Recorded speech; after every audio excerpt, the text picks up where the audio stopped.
Class എടുക്കുന്ന എല്ലാവരും ശ്രദ്ധിക്കണം. ഇന്നത്തെ ക്ലാസ് താരയുടെ കുഞ്ഞിക്കോഴി. ആരുടെ കുഞ്ഞിക്കോഴി? താരയുടെ കുഞ്ഞിക്കോഴി. മക്കളെ എല്ലാവരും ശ്രദ്ധിക്കൂ. താരയുടെ കുഞ്ഞിക്കോഴി. താര വന്നു, കൂട് തുറന്നു, കുഞ്ഞിക്കോഴി പുറത്തേക്ക് എറിഞ്ഞു. ആരാ ഇറങ്ങിയത്? കുഞ്ഞിക്കോഴി. താര അരി വിതറി, കുഞ്ഞിക്കോഴി അരി തിന്നു.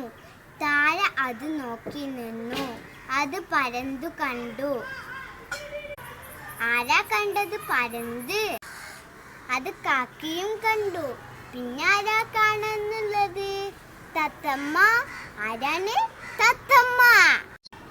കുഞ്ഞി കൂട്ടുകാരെ, നമ്മൾക്കൊരു പാട്ട് പഠിച്ചാലോ? വീടു നല്ല വീട്, ഞാൻ വരച്ച വീട്, എന്തു നല്ല വീട്, എൻ്റെ സ്വന്തം വീട്. Happy teachers day.